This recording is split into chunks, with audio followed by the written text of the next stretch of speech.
कि आज हम जिन शख्सियत का इंटरव्यू करने जा रहे हैं इनका ताल्लुक भी माइनॉरिटी से और साथ साथ ये खुद जो है डिप्टी स्पीकर हैं सिंध असेंबली के। सोशल मीडिया की वजह से इश्यूज़ को जो है आप किसी भी जाविये से पेश कर सकते हैं। रियासत की जो बुनियादी जिम्मेदारियां होती हैं रियासत को अदा करनी चाहिए। यहाँ पे जो है आपके ऑफिस में माइनॉरिटी के लोग आते हैं तो उनके मसले हल होते हैं कि नहीं? सिंध का एक एक कोना हमारे लिए बड़ा अहमियत का हामिल है। अस्सलाम वालेकुम, हमारी वेब.com के साथ मैं हूँ अब्दुल कादिर। आज हम मौजूद हैं सिंध असेंबली के अंदर और आज हम जानते हैं माइनॉरिटी के हवाले से, क्योंकि आज हम जिन शख्सियत का इंटरव्यू करने जा रहे हैं इनका ताल्लुक भी माइनॉरिटी से और साथ साथ ये खुद जो है डिप्टी स्पीकर हैं सिंध असेंबली के। और साथ साथ अगर बात करें तो गुज़श्ता साल ही इनको पाकिस्तान पीपल्स पार्टी की जानिब से डिप्टी स्पीकर की ज़िम्मेवारियाँ दी गई थी, जिसके बाद उन्होंने उनके आने के बाद कितने मसाइल हल हुए हैं माइनॉरिटी के, इस सवाल से जानते हैं। आज हमारे साथ मौजूद हैं माइनॉरिटी के और साथ साथ डिप्टी स्पीकर एंथोनी नवीद साहब, उनसे जानते हैं। सर, पहले तो आपका बहुत बहुत शुक्रिया, आपने हमें वक्त दिया। कितनी एजाज़ की बात है आपके लिए कि आप जो है डिप्टी स्पीकर बन चुके हैं और पार्टी ने जो जिम्मेवारियाँ दी हैं उस जिम्मेवारी पे क्या आप पूरे उतर रहे हैं? बहुत शुक्रिया। देखिए, बुनियादी चीज़ ये होती है कि कोई भी जो मार्जिनाइज्ड कम्युनिटीज़ होती हैं उनका सबसे पहले सियासी अमल में उनकी शमूलियत जो है वो सबसे अहम चीज़ होती है कि वो ख़ुद कितना सियासी अमल में है। और जब किसी सियासी अमल में उनकी शमूलियत की वजह से उनको कहीं रिकग्नाइज़ किया जाता है, कहीं उनको इज़्ज़त अफ़ज़ाई उनकी की जाती है, कहीं उनको किसी हुकूमती ओहदे पर कोई पोजीशन दी जाती है या आइनी सतह पर उनको बतौर शहरी एक एक्नॉलेजमेंट नज़र आती है, तो डेफिनेटली चीज़ें तो उसमें फ़र्क तो आता है। और यूँ समझ लीजिए कि आपकी एक्सेस जो है वो और बढ़ जाती है। हुकूमत और आपकी कम्युनिटी में जो एक पुल का किरदार आप अदा कर सकते हैं उसमें बेहतरी आती है, तो यकीनन फ़र्क तो आया है चीज़ों में। अच्छा, एक बहुत सारे इश्यूज़ हैं जो सिंध में नज़र आते हैं अक़लियत के, वो कभी कभी हल नहीं होते। उसके लिए आप ज़रा डिप्टी स्पीकर हैं, आईनी ओहदा भी आपके पास है।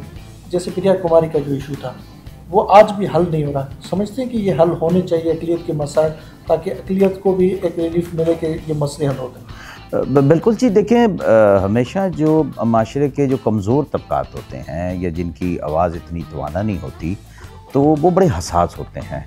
तो चाहे उनके साथ कोई हल्का सा भी कोई इशू होता है जिसकी इंटेंसिटी इतनी ज़्यादा ना हो, लेकिन आजकल आपको पता है कि सोशल मीडिया बहुत पावरफुल है और सोशल मीडिया की वजह से इश्यूज़ को जो है आप किसी भी जाविये से पेश कर सकते हैं और किसी भी तरह का आप जो है वो ओपिनियन जो है वो उसकी ओपिनियन बिल्डिंग कर सकते हैं, नैरेटिव डेवलप कर सकते हैं। लेकिन इस सारी चीज़ों से हट कर भी मतलब इसमें कोई दूसरी राय नहीं है कि बतौर शहरी रियासत की जो बुनियादी जिम्मेदारियां होती हैं रियासत को अदा करनी चाहिए। और वो जो अगेन मैं बात करूंगा कि वो तबकात जो तादाद में कम होते हैं, जिनकी जो सियासी ताकत या क़ुव्वत इतनी ज़्यादा नहीं होती, उनको तो ज़ाहिर है प्रायोरिटी पे करना चाहिए।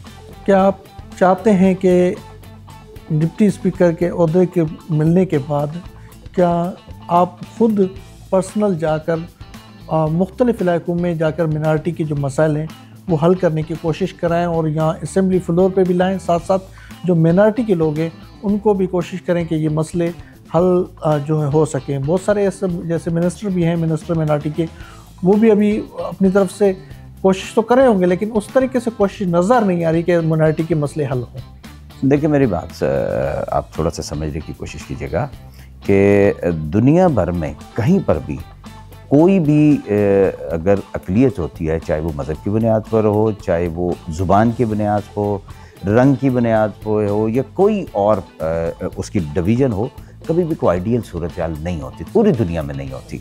चैलेंजेस हर जगह होते हैं, लेकिन ये देखा जाता है कि हुकूमतों की नीयत कितनी मुस्बत है। तो देखिए, पाकिस्तान पीपल्स पार्टी ने तो कई दहाइयों से एक अलग डिपार्टमेंट बनाया है जो मिनॉरिटी अफेयर्स के नाम से काम करता है और जो मिनॉरिटी के अफेयर्स को ही देखता है। तो काम तो वो कर रहे हैं, रफ्तार कहीं हो सकता है कि लोगों की तवक्कुआत के मुताबिक ना हो, लेकिन ये नहीं है कि वो काम नहीं कर रहे। उस रफ्तार पे बात हो सकती है, उस चीज़ों को और बेहतर अंदाज में जिसमें लोग मुतमईन हो सकें, तो इसमें तो कोई दूसरी राय नहीं, करना चाहिए। यहाँ पे जो है आपके ऑफिस में मिनार्टी के लोग आते हैं तो उनके मसले हल होते हैं कि नहीं? देखिए, मैं आपको अर्ज़ करूँ कि हमारे लिए सिंध का हर शहरी बहुत अहमियत का हामिल है। सिंध का एक एक कोना हमारे लिए बड़ा अहमियत का हामिल है। मैं आपके चैनल से बिल्कुल अपने नाज़रीन को ये बात बताना चाहूँगा कि कल हमारे जो मिनॉरिटी अफेयर्स के स्पेशल असिस्टेंट हैं वज़ीर आला के, उन्होंने नोटेबल्स के साथ, जो हिंदू कम्युनिटी के नोटेबल्स के साथ इंस्पेक्टर जनरल पुलिस से बड़ी तफसीली मुलाकात की है। और सिंध में जो एक बेचैनी पाई जाती है हमारी हिंदू कम्युनिटी में, उसके हवाले से बहुत तफसीली गुफ्तगू हुई है। और जो अफसरान मौजूद नहीं थे उनको हम आईजी साहब ने ऑनलाइन लिया और उनको जो है वो जूम पे उनके साथ गुफ्तगू हुई। और इंस्पेक्टर जनरल पुलिस ने अहकामात जारी किए और इसमें जिन इलाकों की ख़ास तौर पे आपने निशानदेही की है, उनके भी नुमाइंदे उस मीटिंग में शरीक थे। अच्छा जी जी। बहुत सारे अभी भी जो लोग अगवा होते हैं, तावान नहीं अदा कर सकते, उसके लिए नहीं हुकूमत सोचे कि उनके लिए कोई फ़ंड बनाया जाए, ऐसी कोई? नहीं, आप तो हमें उस सिमत में लेके जाना चाह रहे हैं कि हम मतलब उन जराइम पेशा अफराद को जो है ना मान लें और उनकी माली मदद करें। उनके ख़ानदान की माली दोनों सूरतों में बात है ना कि वो जो करना चाह रहे हैं वो अपने ताएं ये कहना चाह रहे हैं ना कि जी वो हम जो है वो एक उनका ये बिज़नेस है, तो ये तो नहीं हो सकता ना कि हम तो उनका देखें ना कला कमा करना चाहेंगे ना, उनका खात्मा करना चाहेंगे। और जो भी हुकूमत के रिसोर्सेज होंगे वो लॉ एंड ऑर्डर फोर्सेस की जो है वो इस्तेदाद को बढ़ाने के लिए लगाएंगे। ये बताएं कि पाकिस्तान पीपल्स पार्टी ने जो आपको जिम्मेवारियाँ दी हैं, उसके बाद इस वक्त आपके साथ क़यादत कितनी खुश है? देखिए जी, मैं सबसे पहले तो अल्लाह ताला का हमेशा शुक्रगुज़ार रहता हूँ। उसके बाद पाकिस्तान पीपल्स पार्टी के चेयरपर्सन साहब का, को चेयरपर्सन साहब का, आतिफ रियाल साहब का, और हमारी सिंध की जितनी क़यादत है उनकी हम हमेशा से बड़ी शफ़क़त रही है मिनॉरिटीज़ पर। और ख़ास तौर पर एक जो उनका हमेशा से कोशिश होती है कि हम एक ऐसी तारीख़ लिखें मुल्क में जो यादगार हो। और जितने भी तबक़ात हैं जो हम बात करते हैं, पहले भी जैसे बात की कि जिनको हम कमज़ोर तबक़ात कहते हैं, चाहे वो ख़वातीन के हवाले से हों, माइनॉरिटीज़ के हवाले से हों, इवन ट्रांसजेंडर के हवाले से, तो पाकिस्तान पीपल्स पार्टी की तमाम रवायतों से हट कर हमेशा अप्रोच होती है। तो ये उनकी बड़ी एक मैं समझता हूँ कि ट्रस्ट भी है और हमेशा शफ़क़त भी करते हैं, गाइडेंस भी उनसे वक्तन फ़वक्तन लेते हैं। और जहाँ तक बात की आपने फैमिली की, तो इसमें कोई दूसरी राय नहीं है कि मतलब मैं चूँकि बिल्कुल ग्रास रूट लेवल का पॉलिटिकल वर्कर हूँ और हमारी जैसी फैमिलीज़ के लिए तो ये एक मौजज़े से कम वाली बात नहीं है ना, कि हमने तो कभी सोचा भी नहीं था, कभी वहम गुमान में भी नहीं था कि इस आइनी ओहदे पे मतलब हम जैसे कोई एक बिल्कुल ग्रास रूट के आम गरीब सा पॉलिटिकल वर्कर जो है वो इस सतह तक आ सकता है। तो यकीनन ये एक बहुत बड़े फ़ख्र की बात है।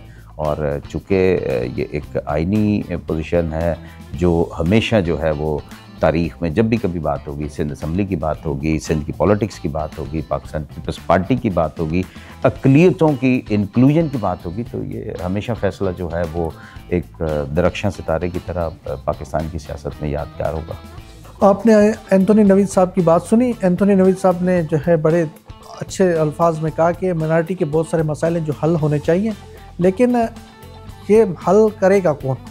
ज़ाहिर है पाकिस्तान पीपल्स पार्टी हुकूमत में उनको ही हल करने होंगे। क्या पाकिस्तान पीपल्स पार्टी इस मसाइल पर हल करने के लिए, कोशिशों के लिए संजीदा है? ज़ाहिर है एक महकमा तो है जो अक़लियत के लिए, लेकिन क्या अक़लियत के मसले हल हो रहे हैं?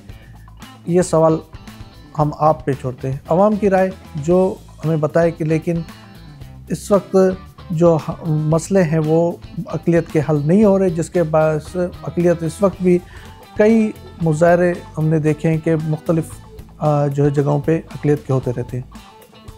मुझे इजाज़त दीजिए किसी नए मौजू के साथ, तब तक के लिए अल्लाह हाफ़िज़।